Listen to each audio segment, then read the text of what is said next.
elementos: el emisor, el receptor, el código, el canal, el mensaje, el referente y el contexto. Entonces, hay que precisar cada uno de ellos, ¿no? Es un proceso complejo la comunicación.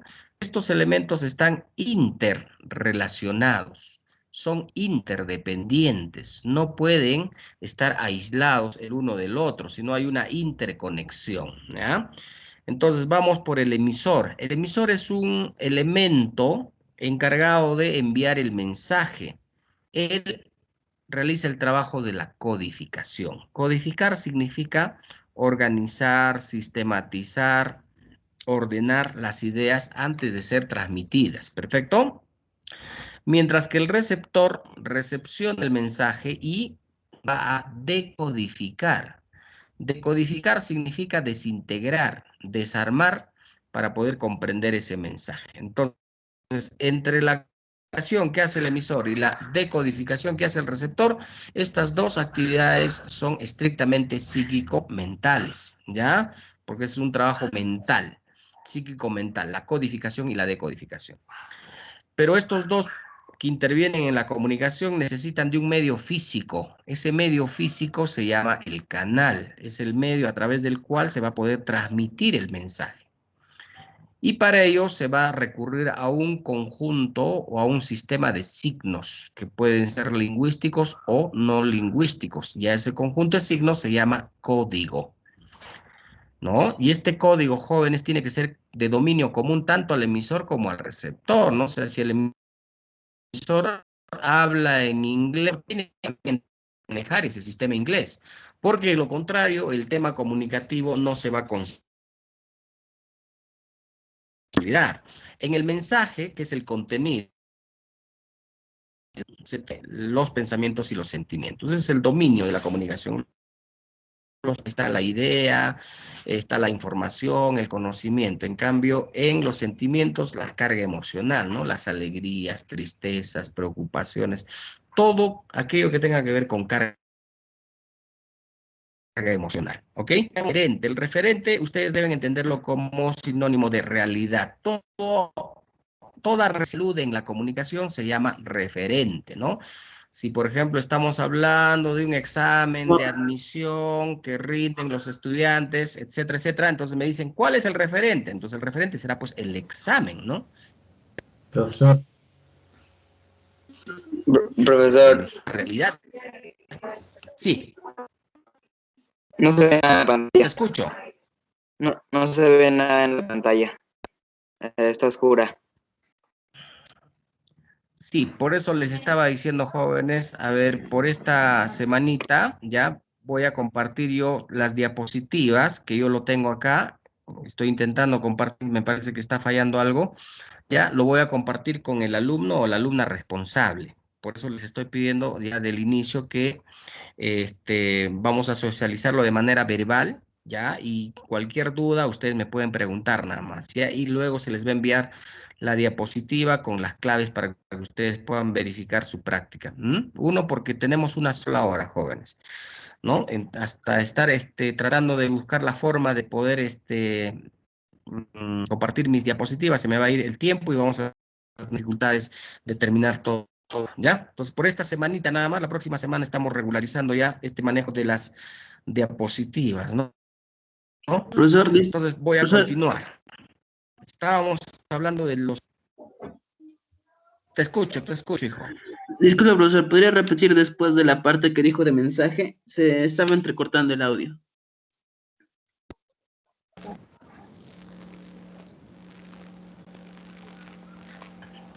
¿Ya?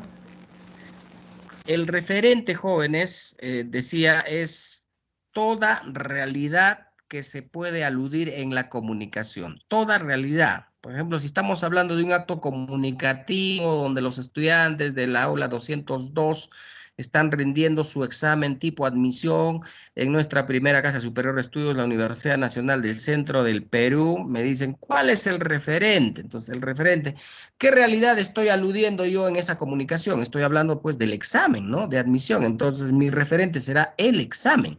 Perfecto. ¿Ya? O si el estudiante tal se fue al mercado a comprar frutas y se acercó al puesto de frutas del señor tal y pidió una mano de plátanos. Entonces, ¿cuál será el referente? El referente no va a ser el mercado, el referente es el puesto de frutas, ¿no? Entonces, es lo que yo me estoy refiriendo en mi comunicación, a dónde he ido, ¿no? Dónde he realizado el acto comunicativo. Entonces, el referente, como bien dice la teoría, es los objetos, los seres, las personas que se aluden en la comunicación. ¿Perfecto? Ahora, luego tenemos el contexto. El contexto, jóvenes, puede dar un contexto lingüístico o se puede dar un contexto extralingüístico. ¿Ya? ¿Qué es el contexto lingüístico? Eso quiero que diferencien, porque esto viene más en el examen, ¿no?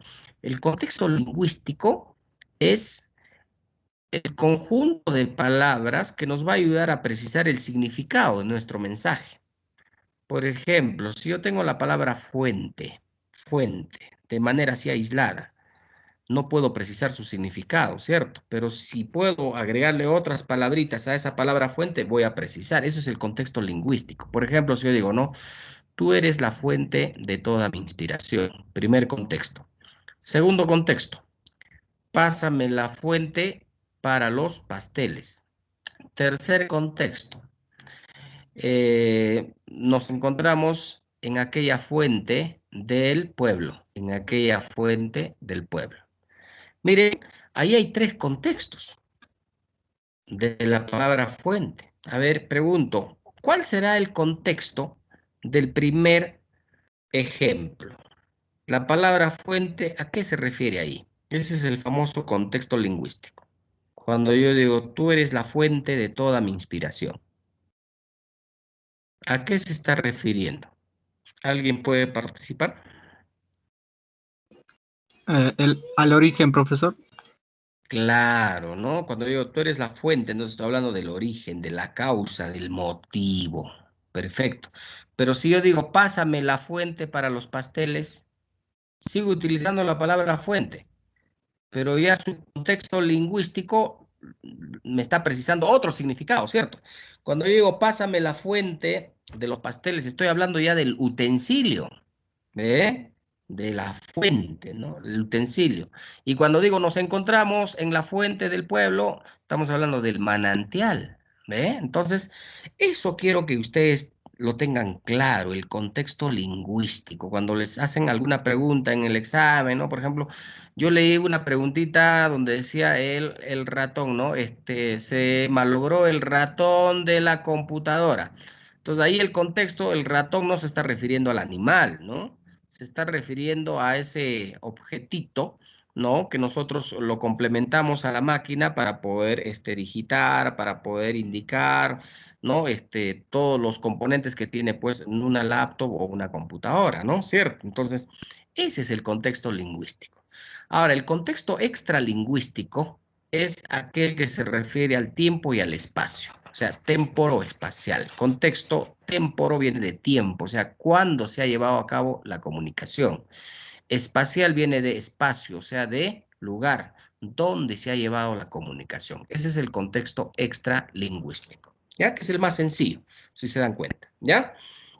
Listo. Entonces, esos son los elementos de la comunicación. ¿Ya? Interactúan el emisor, el receptor, el código, el canal, el mensaje, el referente y el contexto. No se olviden, jóvenes, ¿ya? Ahora, cuando nosotros vamos a trabajar el tema de la acción, necesitamos conocer los signos, porque son el sistema que se utiliza para poder comunicar algo, ¿no? Entonces, los signos, hay una clasificación según el planteamiento de Adam Schaff, que dice que los signos se pueden clasificar en naturales y en artificiales. Hay signos naturales que no interviene la mano del hombre y hay signos artificiales donde sí interviene la mano del hombre para poder generar una intención comunicativa. En cambio, los naturales no, o sea, eso que existe en el medio natural, nadie lo ha creado, no tiene ninguna intención comunicativa, en cambio en la artificial sí hay una intención comunicativa y Entonces aquí vamos a encontrar, por ejemplo, en los signos naturales, recuérdense jóvenes, los famosos indicios. Los indicios son signos naturales, ¿ya? Tienen una relación de causa-efecto. No lo ha creado el hombre. No tienen ninguna intención comunicativa, pero nosotros, los seres humanos, le damos una interpretación, ¿no? Por ejemplo, la congelación del agua, o sea, el hielo, ¿cierto? Es un indicio. Si tú te levantas temprano, te diriges al jardín y, oh, sorpresa, encuentras hielo, ¿no? Hielo, congelación del agua. ¿Es un indicio de qué? Han bajado la temperatura, ¿no? O sea, las temperaturas han estado bajísimas durante la noche, se supone, ¿no? Entonces, ese es un indicio, ¿ve? Pero la congelación del agua no te genera esa intención comunicativa, tú interpretas eso. Las arruguitas en la cara que puedas ver en tu abuelito, en tu abuelita, no tienen ninguna intención de decirte, sabes, mira, ya estoy viejo, estoy anciano. No, no. Las arrugas en la cara es un indicio que se presenta de manera natural. Y nosotros entendemos, pues, ah, ya, pues esta persona ya está de avanzada edad, está deteriorándose, ¿no? Etcétera, etcétera. Entonces, eso es un indicio.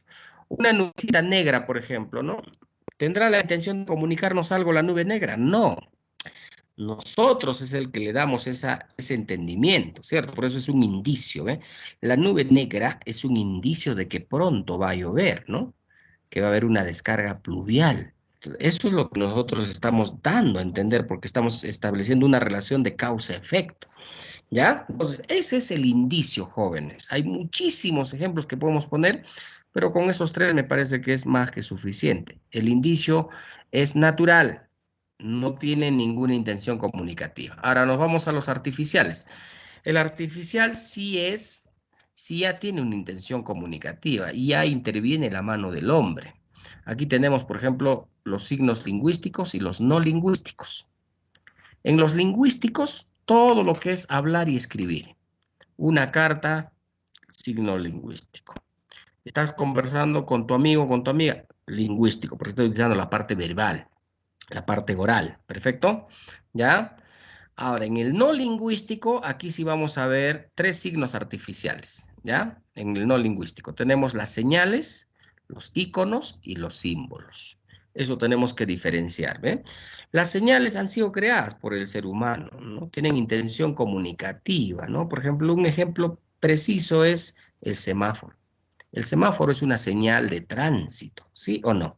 Se ha creado con una intención comunicativa, por eso que se le ha puesto los colores rojo, ámbar y verde, ¿no? Porque cada uno de esos colores tiene un significado y ya es una convención, o sea, el semáforo en Huancayo, en Lima, en Japón, en Estados Unidos, tiene un único valor significativo, o sea, no puede haber un semáforo que se entienda de otra manera en Estados Unidos y de otra manera en Perú, ¿no? El semáforo es único, es un signo artificial no lingüístico, pero que tiene un valor significativo, ¿no? Eso es la señal, las señales de tránsito. Las bengalas, por ejemplo, ¿no? Esas luces artificiales.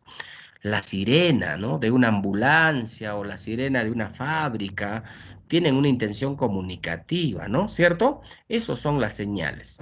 Ahora, los iconos, dice, son signos que tienen una relación con el objeto que se representa, una relación con la realidad. En los iconos tenemos, por ejemplo, los planos. Los planos te representan la estructura de un edificio, de una casa, de un inmueble, ¿cierto? Pues los planos tienen una relación con la realidad. Los mapas también te ilustran el espacio geográfico de una ciudad, de un país, ¿no? Los retratos o las fotografías, ¿no? Son las que te reflejan la imagen de una persona, de un grupo de personas, de animales, de lugares. Entonces, los retratos también son íconos, ¿no? Las caricaturas, ¿no? Que son fundamentalmente rostros donde se resaltan exageraciones en aspectos físicos fundamentalmente. Entonces, todos estos ejemplitos que les estoy indicando, jóvenes, son íconos, no te olvides, y tienen y mantienen una relación con el objeto que se representa. En cambio, los símbolos no mantienen ninguna relación con el objeto que se representa. Por eso dice son símbolos, porque son representaciones nada más, ¿no? Simbólicas. Acá tenemos, por ejemplo, el laurel. El laurel sabemos todos que es un vegetal, pero simbólicamente se relaciona con el triunfo, con el éxito. Recordemos a los emperadores, ¿no? Romanos que se solían utilizar coronas de laurel, ¿no? Y se ponían las coronas de laurel para decir a su pueblo que eran hombres exitosos, hombres triunfadores, ¿no? O en el caso, por ejemplo, del cisne, ¿no? El cisne es un símbolo que se utilizan en los matrimonios fundamentalmente, ¿no? En las fiestas matrimoniales, en los locales se solían pues pegar imágenes de cisne, ¿no? ¿Y por qué? Porque es algo simbólico, porque el cisne está diciendo que esa pareja pueda vivir unida para siempre, ¿no? Porque el cisne genera esa idea, pues. Los cisnes en el mundo son los animales que no pueden tolerar vivir en soledad, jóvenes. Hay cisne hembra y cisne macho. Ellos viven en pareja. Y si muere uno de ellos, automáticamente el otro también muere. O sea, no toleran la soledad. Entonces, por eso que el cisne se utiliza en el matrimonio, porque nos está diciendo, porque esa pareja tienen que vivir hasta la muerte juntos, los dos. ¿Ya?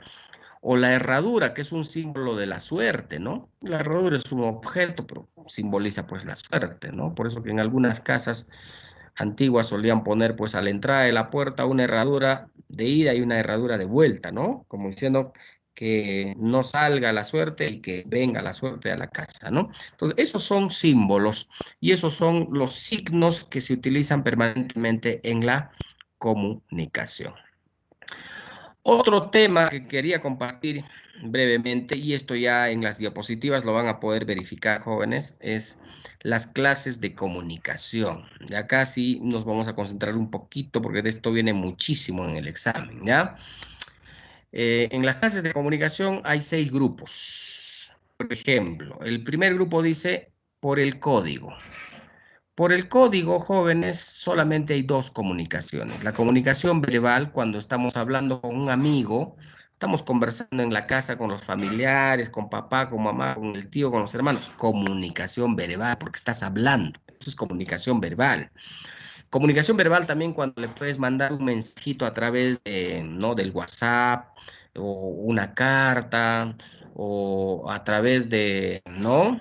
de las distintas formas, medios de comunicación que existen en la vida actual, ¿no? El Instagram, el Facebook, el WhatsApp, qué sé yo, pero de manera escrita, ¿no? O sea, el verbal es cuando tú escribes o cuando tú hablas, concreto, ¿ya? Ahora, el no verbal es cuando utilizas otras formas, menos la escritura y menos la parte oral, ¿no? Por ejemplo, a ver, un árbitro que le muestra una tarjeta roja a un jugador en el campo de juego. Eso es una comunicación no verbal, porque el árbitro no está hablando ni está escribiendo, solamente está mostrando una tarjeta de color rojo. Y ese color rojo ya está transmitiendo un mensaje, por eso es comunicación no verbal, ¿no? O un policía de tránsito que está agitando la mano para indicar de que los vehículos sigan transitando, no se detengan, ¿no? Entonces, comunicación no verbal, ¿ya?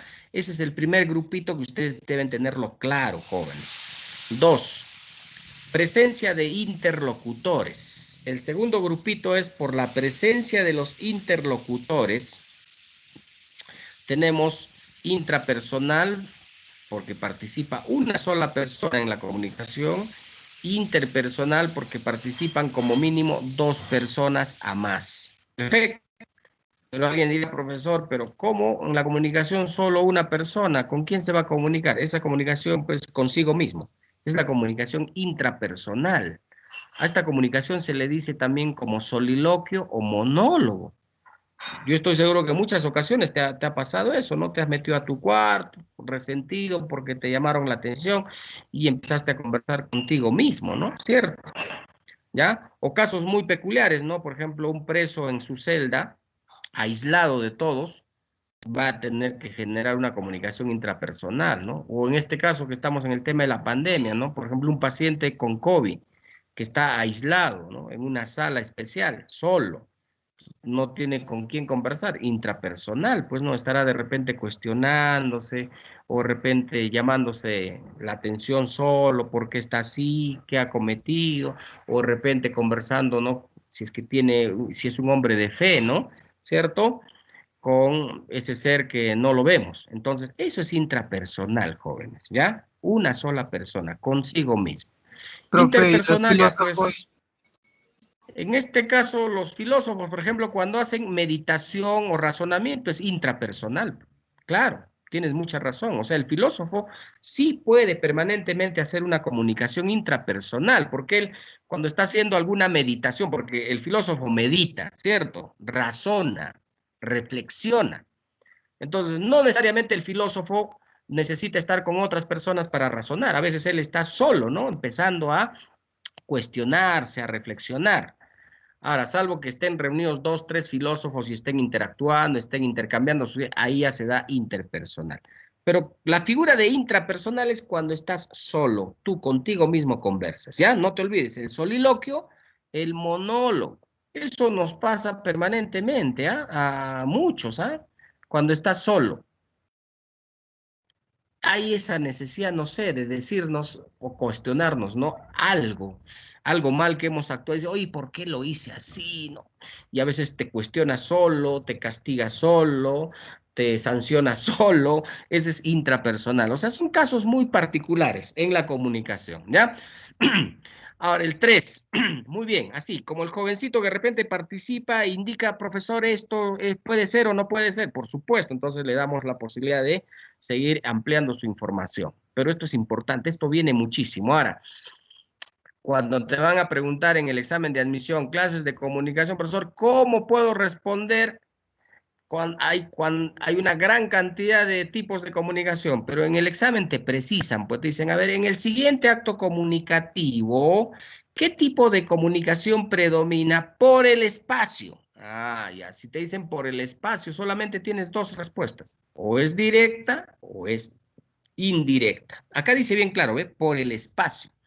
El espacio es el lugar, joven, el lugar donde se lleva a cabo la comunicación.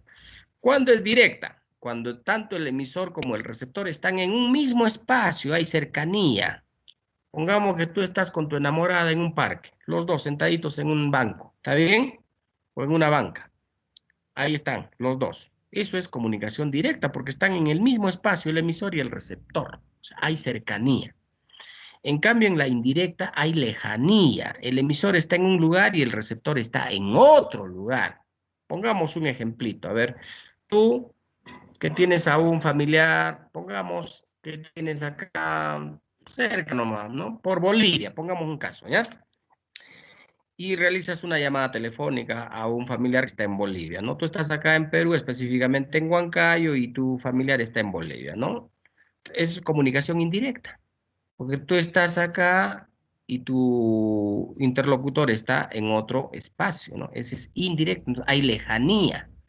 Ahora, otra cosa importante en la comunicación indirecta es que siempre en la comunicación indirecta necesitamos de utilizar de un medio técnico. Un medio técnico. Por ejemplo, si tú estás llamando a un familiar que está en Bolivia, estás utilizando un medio técnico, ¿no? Puede ser tu celular, puede ser el teléfono u otro medio, ¿cierto? ¿Te das cuenta? O en el caso, por ejemplo, de que tú hayas recibido una carta de un familiar, comunicación indirecta, ¿sí o no? El medio técnico es, lógicamente, la carta. Es el medio técnico que estás utilizando para comunicarte con esa persona. O sea, esa persona no está contigo, no está a tu lado, no están juntos, pero se está generando la comunicación. ¿Ya? Eso es directa, indirecta, por el espacio. 4. Por la dirección del mensaje, tenemos dos. La unidireccional, que es una comunicación de ida, no tiene regreso, solamente se transmite la información y no hay forma de devolver esa comunicación, ¿no? En cambio, en la bidireccional sí es de ida y de vuelta, ¿no? O sea, recibes la comunicación y tú puedes contestarla inmediatamente y puedes interactuar con la otra persona. En la unidireccional no puedes interactuar con la otra persona. A ver, ejemplos de unidireccional, ¿no? Cuando tú estás leyendo un libro de un autor, específicamente, a ver, hablemos que estés leyendo un libro de Mario Vargas Llosa. A ver, su obra Civilización, ¿no? La civilización del espectáculo, ya este ensayo maravilloso. Entonces, eh, tú solamente puedes recibir el mensaje a través de esa obra, ¿no? Pues no puedes conversar con el autor porque el autor no está contigo. El autor está a través de su obra conversando contigo, pero él físicamente no está unidireccional, ¿no? O tú estás viendo un programa televisivo, cierto, no puedes interactuar porque la otra persona está detrás de la pantalla, no puede interactuar contigo, ¿no? Salvo de repente que se pueda generar una comunicación o un contacto telefónico, ¿no? Pero en realidad es unidireccional. O estás viendo una película, a ver. ¿Cómo puedes tú interactuar con los actores de esa película si es una grabación, ¿no?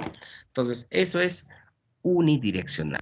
Bidireccional es pues el diálogo, pues tú estás con la persona, estás interactuando, estás conversando, una llamada telefónica, él pregunta, tú contestas o viceversa, ¿no? O en la clase que estamos en estos momentos, ¿no? Bidireccional, ¿no? Yo estoy hablando, en algún momento el alumno participa, conversa, interactúa conmigo, entonces eso es bidireccional, de ida y de vuelta, ¿ya? 5. Por la relación social, aquí hay que tomar en cuenta cuando dicen relación social, la jerarquía. Esto es importante, ¿no? La jerarquía, ¿ya? Entonces, en la comunicación vertical hay una diferencia de jerarquía, ¿no? Por ejemplo, en los estratos militares, un general con un soldado no van a poder conversar de igual a igual, pues eso es comunicación vertical, ¿ve? Porque hay jerarquía, pues. El soldadito, si quiere conversar con el general, tiene que pasar todavía por otros estamentos, ¿no? Y aún así, ¿no? De repente el general ni siquiera le recepciona, ¿no? O si es que hay la posibilidad de que conversen, no conversan de igual a igual, pues eso es vertical. O en las empresas, ¿no? El gerente no puede conversar directamente con el obrero, ¿no? El obrero primero va para una oficina, otra oficina, llegan sus documentos de reclamo, pero directamente no conversa con el gerente. Eso es vertical, pues porque hay jerarquía. O en el seno familiar, ¿no? Los hijos con los padres. Aun cuando haya un nivel de confianza extrema, no puedes generar una comunicación horizontal. Horizontal quiere decir que todos son iguales, ¿no? No hay jerarquía, no hay diferencia, ¿no? Todo es por igual. En cambio, en el vertical sí hay jerarquía. Entonces, de padres a hijos, algunos alumnos siempre me han preguntado, dice, profesor, ¿es vertical o horizontal? Una conversación de padres con sus hijos o hijos con sus padres, ¿no? Eso es vertical, porque hay jerarquía, ¿ya? Pero, profe, yo me llevo bacán con mi papá, ¿no? Y somos de confianza, entonces ya no hay esa diferencia. No, pero hay una distinción, pues hay una jerarquía. Él es el papá, tú eres el hijo. Él es el que toma decisiones, es el que manda. Tú no, ¿cierto? Igual ocurre en el estrato militar. Pues, ¿quién toma decisiones, el general o el soldado? El general, ¿no? Entonces, eso es pues un nivel de relación social por jerarquía.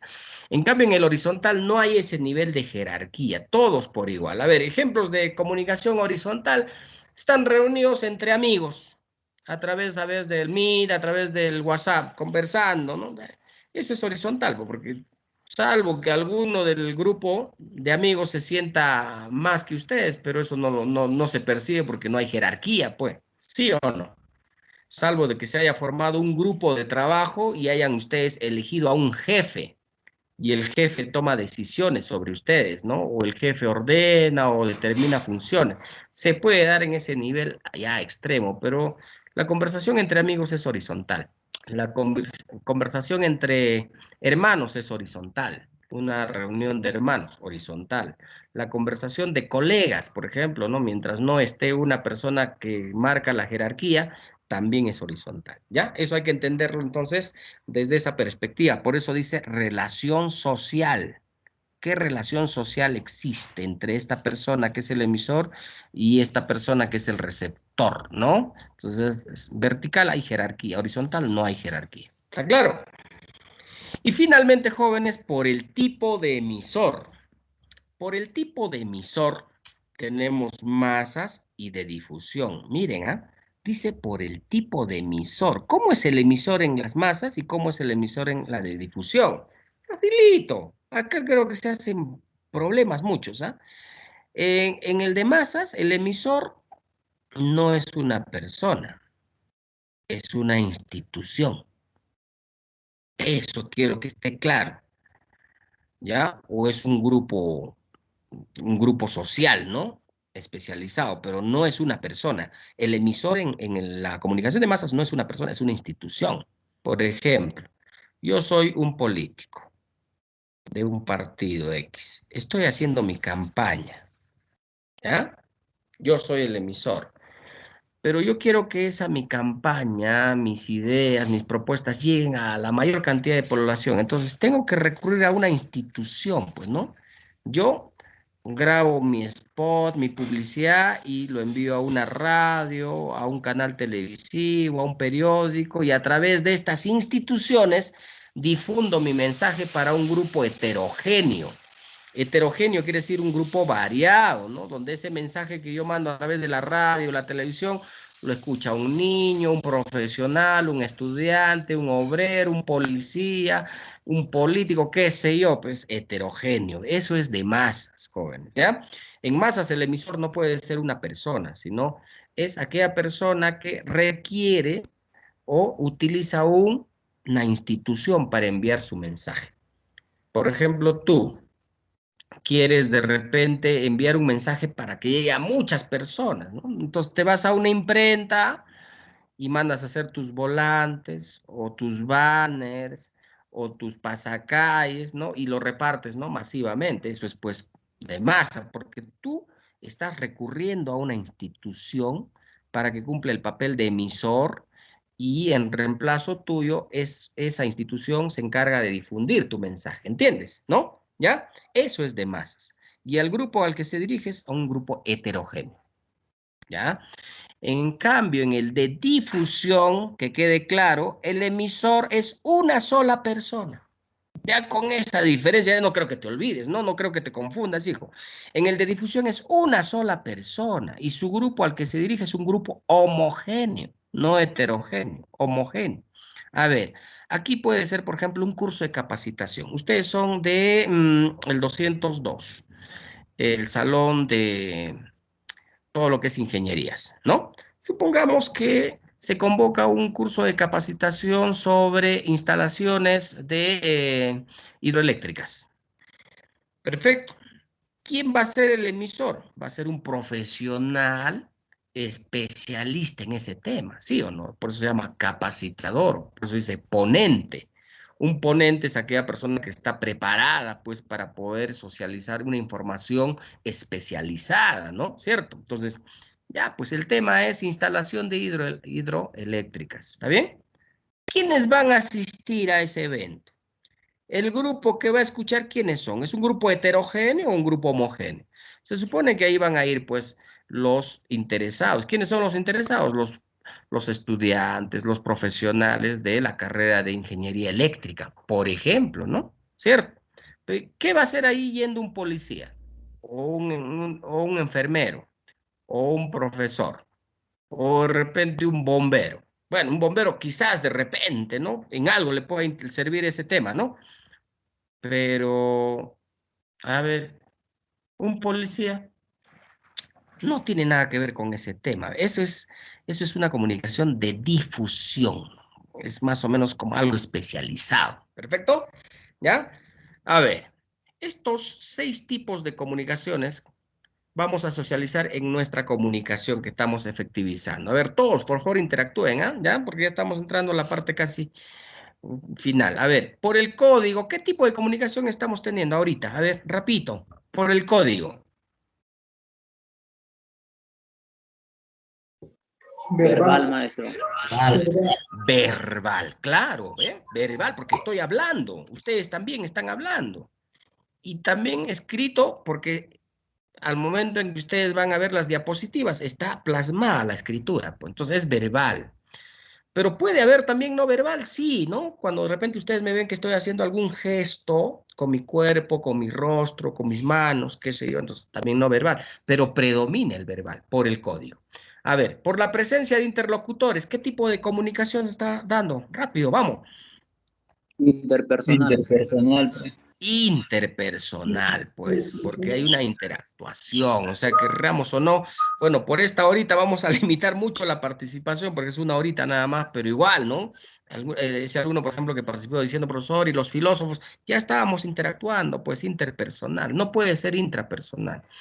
Por el espacio, ¿qué tipo de comunicación? Directa. Indirecta, ¿Directa o maestro. indirecta? Indirecta. Indirecta.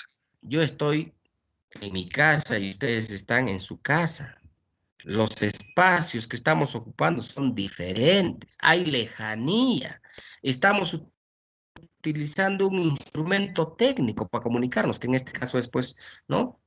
La plataforma Microsoft Teams, ¿cierto? Entonces, es indirecto, pues, hijo. Mire, cómo, mire, esta realidad comunicativa lo estamos rápido socializando con todos los tipos de comunicación. Y si ustedes están identificando, eso es lo único que van a hacer en cualquier pregunta que se les va a plantear. A ver, por la dirección del mensaje. Direccional. Bidireccional. Bidireccional, porque sí ustedes pueden interactuar conmigo, ¿cierto? Porque los que están en el chat ya me están mandando algunos mensajes, me están haciendo alguna pregunta, hay una interactuación, sí o sí, ¿cierto? Sí o sí. Ahora, vamos a ver en la relación social. ¿Qué tipo de comunicación por la relación social? Vertical. Vertical. ¿No? Cuidado, ¿ah? No, pero profesor, usted es nuestro pataza, ¿cómo va a ser vertical? No, nos tratamos de igual a igual. No, o sea, hay una diferencia, hay una pequeña diferencia, ¿no? Uno, por ejemplo, es la experiencia, ¿ya? El hecho de que yo ya pase de los 30 y tantos años y ustedes todavía estén con sus 18 o 20 años, hay una diferencia y ahí tiene que ver la capitalización de la experiencia, ¿no? Esa es una diferencia sustancial. Pero para el vertical fundamentalmente es la jerarquía, es decir, la preparación, pues, ¿no? Yo ya soy profesional, ya tengo un título, ya he pasado por un estudio académico. En el caso de ustedes, están en camino de ese gran objetivo. Entonces, hay esa jerarquía, ¿no? Ya, entonces, eso hay que ver siempre. ¿Perfecto? Y por el tipo de emisor, ¿qué tipo de comunicación será? Cerramos con esto.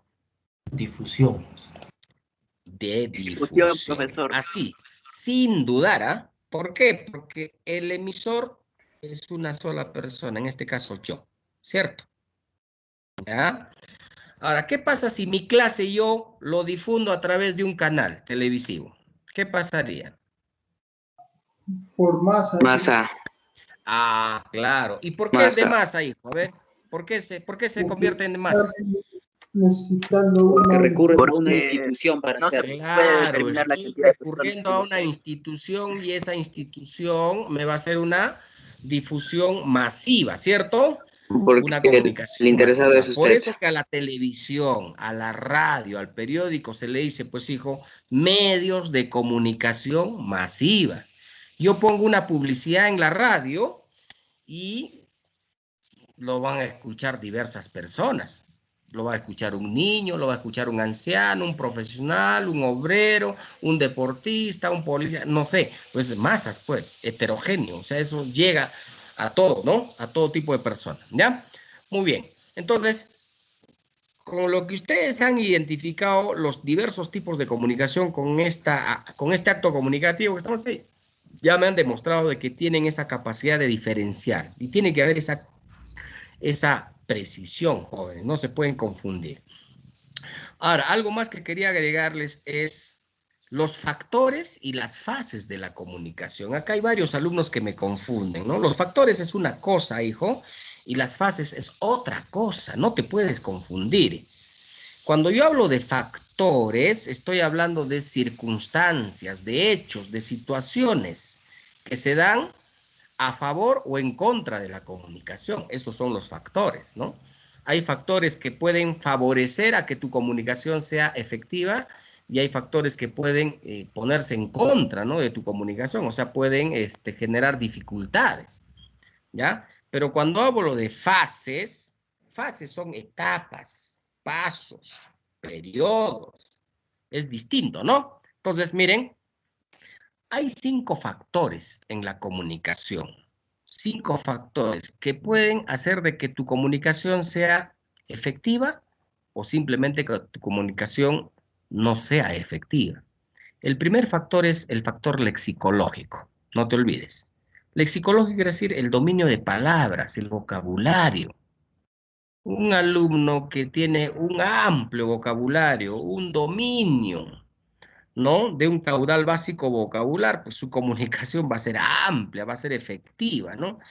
A diferencia de otro estudiante que de repente su vocabulario es limitado, escaso, entonces su comunicación también va a ser limitada. Mira, este es un factor, ¿ve? El factor lexicológico. ¿Qué nos limita o qué nos afianza en nuestra comunicación? Ya, y ustedes lo saben perfectamente. Cuando ustedes les dan la oportunidad de hablar algo, a veces te limitas, ¿no? No por el factor de tu vocabulario, ¿no? Y otros se explayan demasiado, y ya no hay forma de detenerlos, ¿no? Un segundo factor es el factor actitudinal, la actitud positiva o la actitud negativa frente a un hecho comunicativo. Imagínate que tú vas a una entrevista personal y desde el momento en que sales de tu casa hasta el lugar donde se va a desarrollar la entrevista personal, tú sales con una actitud mental negativa, ¿no? O sea, de que no crees en lo que vas a hacer, o sea, una actitud pues totalmente negativa, ¿no?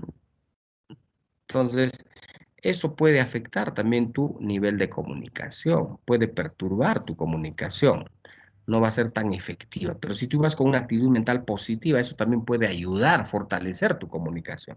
La actitud es otro factor, ¿ya? Un tercer factor es el conocimiento. Claro, si me dicen, a ver, señores, hablemos un poco sobre la eutanasia. ¿Quiénes van a hablar más y quiénes van a hablar menos sobre ese tema de la eutanasia? ¿Ya? La respuesta es concreta, ¿no? Hablan más de la eutanasia los que tienen más información, o sea, más conocimiento.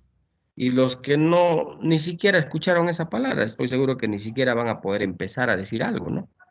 Entonces, el factor del conocimiento también es importante. ¿Cuánto conocemos sobre un tema, sobre una materia del cual vamos a conversar? ¿Ya? El cuarto es el contexto social. ¿Qué personas nos rodean en el ámbito familiar, en el ámbito amical, en el ámbito social, en el barrio, ¿no? Si las personas son comunicativas, interactúan o no, todo eso gravita también en nuestra comunicación. Si tú vives en un barrio donde todos son cadáveres andantes, son silenciosos, no conversan, no se saludan, tú vas a ser reflejo de esa realidad. Si en tu casa también son poco comunicativos, no hay una interactuación, tú también eres el reflejo de esa realidad, ¿no? Si te rodeas de amigos que de repente conversan de cosas infructuosas, nada productivas, también tú vas a ser reflejo de eso. Entonces, el contexto social, ¿ya?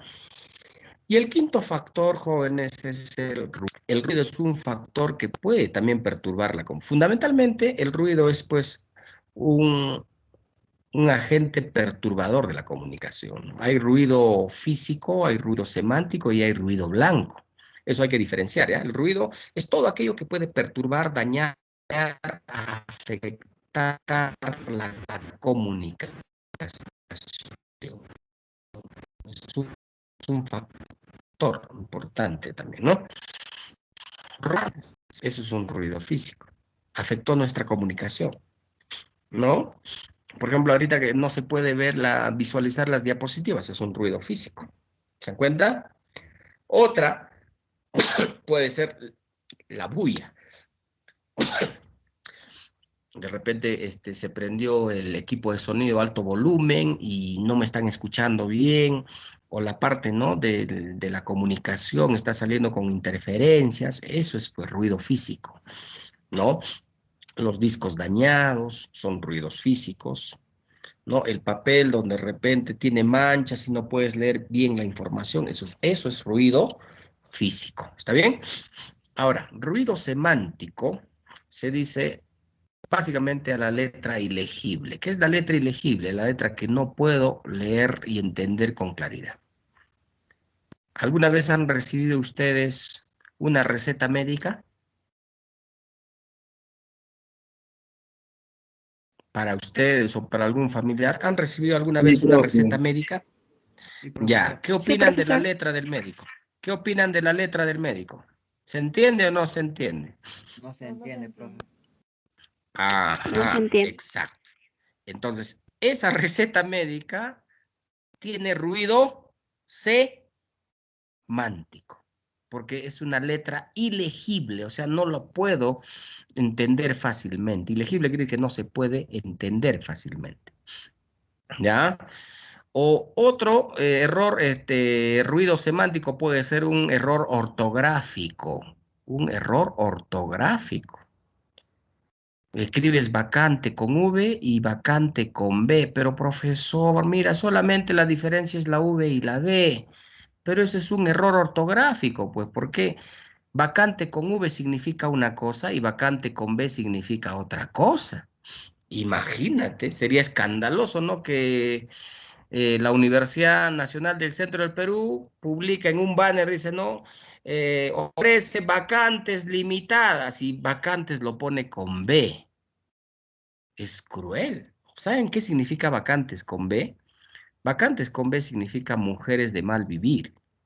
Vacantes con B viene de Baco. Baco ha sido el dios de la borrachera, ¿no? Y cuando se organizaban esas famosas fiestas, ¿no? En honor al dios Baco, que se llaman los famosos bacanales, pues, ¿no? Y en esas fiestas participaban las vacantes, eran mujeres que exclusivamente iban con unos atuendos especiales, se pintaban exageradamente, tomaban en exceso, comían en exceso y se entregaban al placer en exceso. Esas eran las vacantes, ¿ve? Con B. Pero vacantes con V, si viene pues de tener un cupo, ¿no? Una vacante, ahí sí, ¿ve? ¿Te das cuenta? Ese es un error ortográfico y ese error ortográfico es un ruido semántico. Perfecto, es un ruido semántico. Pero un ruido semántico así fundamental en la comunicación es la anfibología. ¿Qué entiendo por anfibología? Anfi significa dos o doble. Bio es vida. Por eso, anfibología, ¿no? Viene de doble sentido, ¿no? Palabra o expresión que tiene doble entendimiento, doble sentido. Y si yo le pregunto a Carlos, le digo, Carlos, ¿y cómo está el perro de tu hermano? ¿Será o no será anfibología? ¿Mm? ¿Qué dicen? ¿Es o no es una anfibología? Si yo le pregunto a Carlos, Sí, ¿y cómo está el perro de tu hermano? ¿Por qué es una anfibología? A ver. Porque porque se puede es referir a la una misma oración en doble sentido. Claro, o sea, me puedo estar refiriendo yo de manera noble, sincera, a su perrito, ¿cierto? A su mascota. Pero de manera maliciosa me puedo estar refiriendo, pues, a calificarlo de perro a su hermano, ¿sí o no? Profesor, Entonces, pero en es, sí, ¿está sí, te bien dicha escucho. esa palabra o no? Es una anfibología.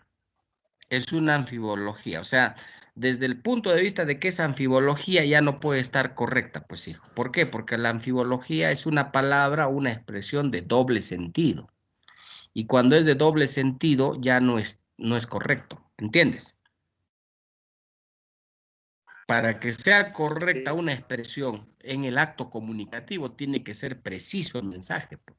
Tiene que ser preciso el mensaje. ¿Ya? Tiene que ser exacto, no me puede dar la posibilidad de entenderlo de una manera, después de otra manera o después de otra manera. Entonces ya eso estaría afectando la comunicación, por eso la anfibología es un ruido, ¿ya? Es un ruido semántico. Perfecto. Ya, a ver chicos, y cuando hablamos, a ver, del ruido blanco, ya para terminar esta parte, jóvenes, ¿qué será el ruido blanco? ¿Alguien sabe? ¿Alguien tiene idea de qué es un ruido blanco? En la comunicación hay ruidos blancos.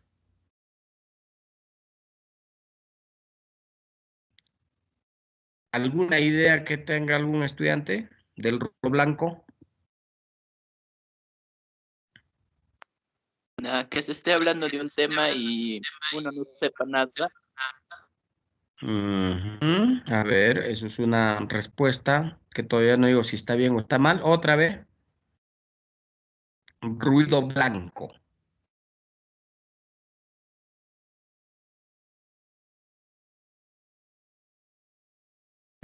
Miren, el ruido blanco, jóvenes, por lo general se da en los medios de comunicación masiva. Digo por lo general.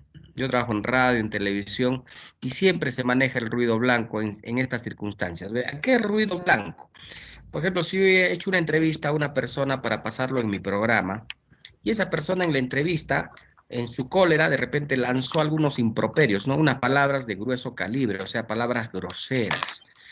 Yo, al momento de editar ese material, tengo que ponerle un pitillo, o sea, un sonidito que obstaculice que se escuche esa palabra grosera. No sé si ustedes han visto, ¿no? Cuando pasan algún reportaje en la televisión, hay personas que a veces en el exabrupto, ¿no? Reaccionan y lanzan improperios, palabras fuertes, ¿no? Entonces, se le pone un pitillo. Hablan Ese grosero. pitillo hace de que no se escuche. A ver, se está filtrando. Apaguen sus audios. Ya, gracias. Para terminar ya, jóvenes. Decía, hay reportajes o hay entrevistas, ¿no? Que salen en el fragor del momento, ¿no? Donde la persona está de repente alterada, ¿no? Y lanza unos insultos, unas palabras groseras, ¿cierto? Tú no vas a lanzar eso, pues, en la televisión, en la radio, ¿no? Entonces, ¿qué haces? Editas. Y al momento de editar, justo en esas palabras groseras, un pitillo, o sea, un sonidito como que estuviera evitando que se escuche esa palabra, ¿no? Eso para no poder atentar contra ¿no? La sensibilidad de las personas, pues.